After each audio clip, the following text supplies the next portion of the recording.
Walk through enough backyards, side streets, and cheap used lots, and you start noticing something embarrassing for the modern truck market. A lot of modern trucks are overpriced and already aging badly. Meanwhile, some cheap old pickups are still out there taking abuse, starting every morning and making newer trucks look weak. Today, we are looking at 5 dirt cheap pickups that age better than modern trucks, and the one at number 1 is on another level. That truck makes a lot of newer pickups look flat out ridiculous.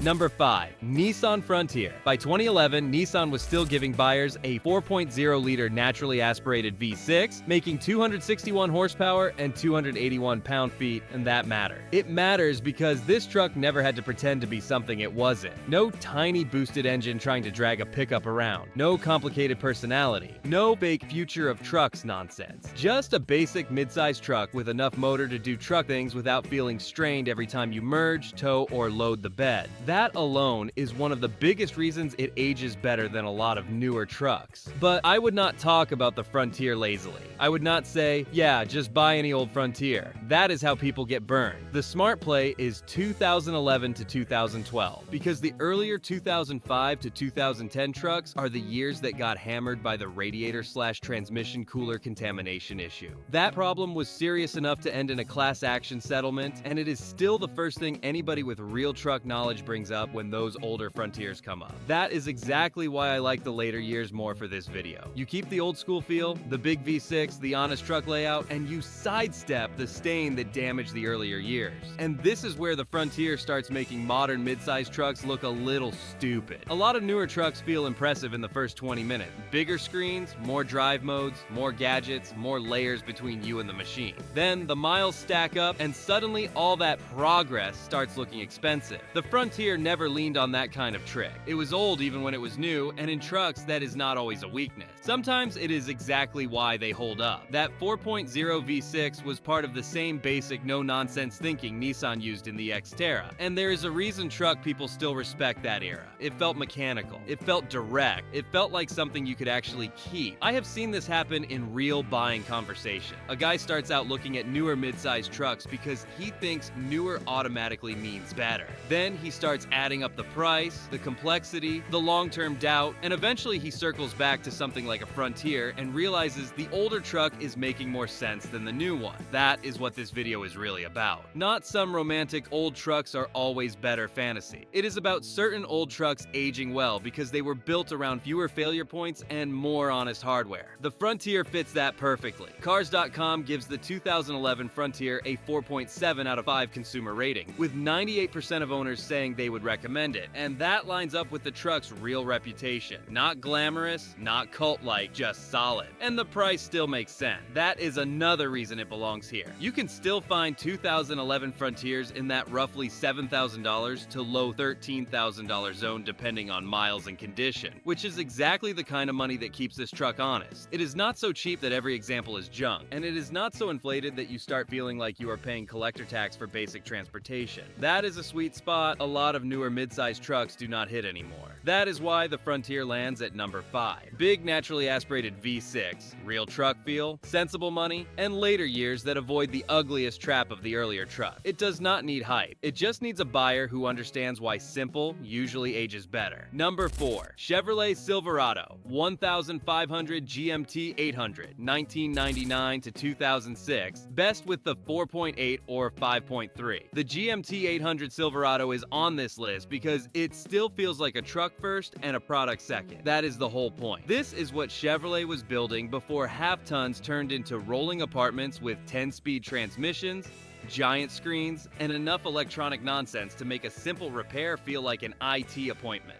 The GMT 800 gave you the formula truck buyers still miss. 4.8 or 5.3 Vortec V8. Simple automatic, basic chassis, parts everywhere, and enough real-world durability that people still trust them deep into stupid mileage. Edmunds specs for a 2004 Silverado 1500 extended cab 5.3 show an original MSRP of about $26,245, which is exactly why this truck fits the title so well. Back then, it was just a normal full-size pickup. Today, even ordinary used examples are still drawing money because buyers know what they are. Edmunds shows 2004 to 2006 trucks still advertised around the $5,000 to $13,000 zone depending on condition and miles, with nicer 5.3 trucks climbing higher. And the reason they keep holding on is not complicated. The 5.3 Vortec was never some exotic masterpiece. That is exactly why it aged well. It is one of those engines that truck guys trust because it does not try to be clever. It starts, runs, pulls, and shrugs off years of ordinary abuse better than a lot of newer engines that look better on paper and age worse in real life. Edmunds' consumer reviews on the 2001 Silverado 1500 include owners talking about 278,000 miles on the original engine and transmission, still running strong. That is the kind of ownership story that keeps these trucks alive in buyers' heads. Nobody needs to romanticize them.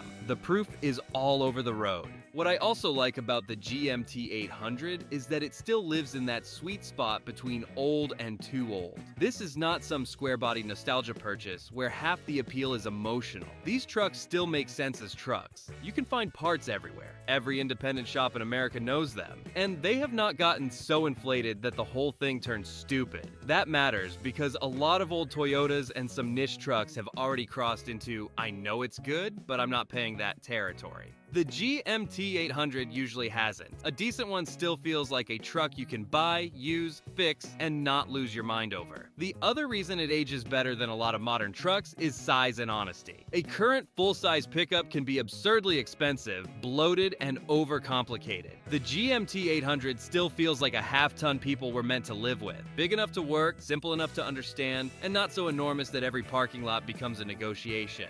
That is part of aging well too. A truck can be reliable and still be annoying. These usually aren't. They just do truck stuff without making a performance out of it. And I am not talking about the Silverado SS here. That is a different story. That one is a collectible. This one is valuable in a more useful way. A regular GMT 800 with a 4.8 or 5.3 is one of those trucks where the market has slowly realized, wait a second, these old things are aging better than half the new stuff people are financing. That is why buyers keep circling back to them. You are still looking at something that can be found in the mid-thousands to low teens, which is dirt cheap by modern truck standards, especially when the alternative is a newer half-ton with a payment, more complexity, and more ways to ruin your week. That is why the GMT 800 Silverado lands at number 4. It is not flashy, not rare, and not pretending to be some secret. It is just one of the clearest examples of a truck aging well because the original recipe was right. Number 3, Chevrolet S10,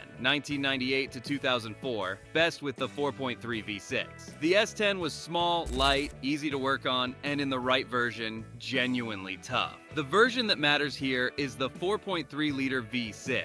That engine made around 190 horsepower and 250 pound-feet in 2003. And the reason people still respect it is not because it was exotic. It is because it was basically old-school GM truck thinking in a smaller package. Simple pushrod V6, parts everywhere, shops know it, and enough torque to make the truck useful without feeling stressed. When you compare that to some modern trucks that need a turbo, 10 gears, and 3 software updates just to feel normal, the S10 starts looking smarter with age. And the price story is exactly why it fits this title. Back in the early 2000s, an S10 was normal truck money. It was not aspirational, it was not special. It was just a compact pickup you bought because you needed a truck and did not want to overthink it. Today, the spread tells you what happened. You can still find rough 2003 trucks at the bottom end around $2,700 to $3,000, which is why it still qualifies as dirt cheap. But decent ones are living more in that $7,000 to $13,000 window. And very clean, low-mile examples have already pushed past that, with recent collector market sales around $14,500 for a clean 5-speed and $16,250 for an original 2003 S10 Extreme Extended Cab. That is a huge shift for something that used to be background traffic. What I like about the S10 in this video is that it wins for the right reasons. It is not here because people suddenly turned it into some cult object out of nowhere. It is here because the truck still makes practical sense. Consumer reviews for the 2003 S10 are exactly what you want to hear on an old pickup. Cars.com has owners calling it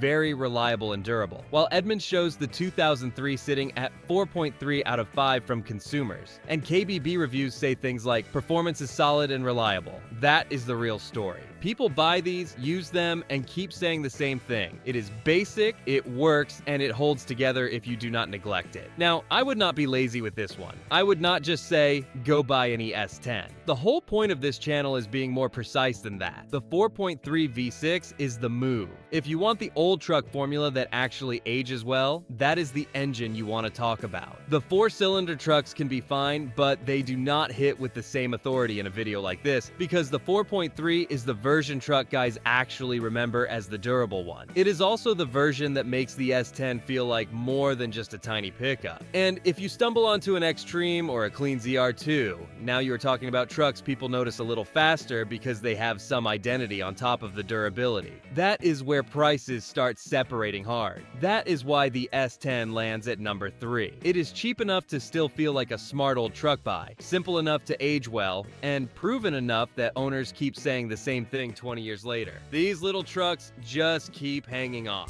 Number 2, Mazda B Series, 2003 to 2008, especially B2300 and B3000. If you parked a clean Mazda B Series next to an old Ford Ranger and covered the badges, most people would not know which one was which. That is exactly why this truck belongs near the top of the list. The B Series has spent years hiding in plain sight as one of the smartest cheap truck buys in America. It got almost all the strengths of the Ranger formula without attracting the same attention, and that kept prices calmer for longer. In 2006, a Mazda B3000 Cab Plus 4 started at about $18,890. Today, the same truck lives in a very different world. Cars.com shows the B3000 with a nationwide average around $6,394, rough examples down near $2,999, and cleaner trucks pushing toward $9,000 to $10,000. That is not crazy collector money, but it is exactly the kind of price shift that proves the market has started respecting what these trucks are.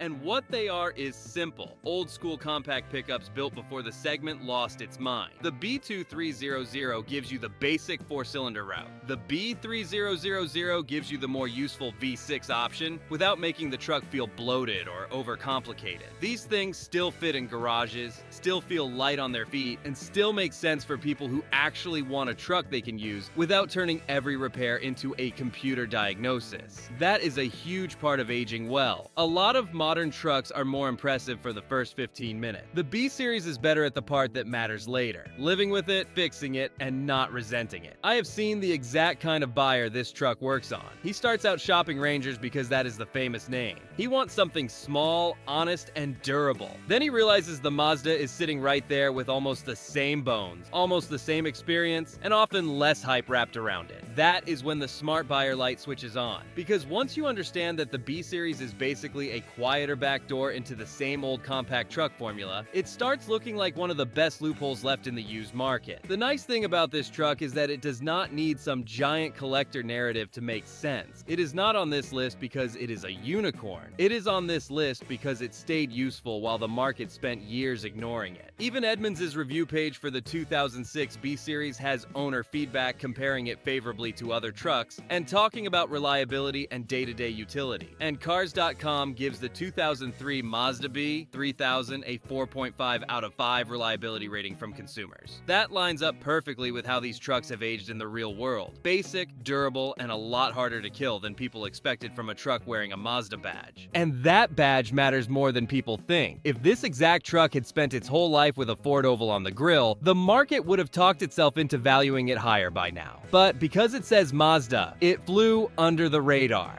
That is why it fits this video so well. It is not just a truck that aged better than a lot of modern trucks. It is a truck that stayed overlooked while doing it. Those are usually the best buys. A clean B Series today still feels like old truck money done right. Small enough to be easy, simple enough to be cheap to keep alive, and good enough that the people who know what it is will always give it a second look. That is why it lands at number 2. It is the kind of pickup you buy when you care more about what the truck actually is than what name is stamped on the tailgate. Number 1. Ford Ranger, 2003 to 2011, best with the 2.3 and, if you can get it, a manual. There is a reason the Ranger had to win this list. You can beat one up, ignore it longer than you should, use it like a truck instead of a fashion statement, and it still keeps making sense. That is the whole difference between the Ranger and a lot of modern pickups. New trucks try to impress you on the first drive. The Ranger wins you over 5 years later when it is still starting every morning morning and not finding new ways to charge you for existing. The version I would plant my flag on is the 2003 to 2011 truck with the 2.3-liter 4-cylinder, especially with the 5-speed manual. By 2009, that engine was making 143 horsepower, which on paper sounds weak until you remember what this truck actually is. Small, light, simple, and not trying to drag around the weight of a luxury apartment with a bed. That matters. A lot of newer trucks need boost, more gears, and more complexity just to deliver performance nobody asked for in daily driving. The Ranger did not need any of that. It gave you enough power, honest fuel economy, and fewer parts trying to act smarter than the owner. And the price story is exactly why it belongs at number 1. A 2009 Ranger XL regular cab started at around $16,620 when new. Today, that same truck still lives in a part of the market where it actually makes sense to normal buyers. Cars.com shows 2009 Rangers averaging around $10,296, with rougher trucks down around $4,985 and cleaner ones climbing into the $13,000 to $16,000 range, depending on miles and condition. That is the sweet spot. Still cheap enough to be real. Still good enough that nice ones are not being given away. And that spread tells you exactly what happened. The market finally realized these little trucks age better than most people expected. The smartest thing Ford did with this truck was not making it too much truck. The Ranger stayed compact enough to park easily, simple enough for any decent shop to understand, and durable enough that owners kept them instead of cycling into something newer and more complicated. That is why the used market still respects them.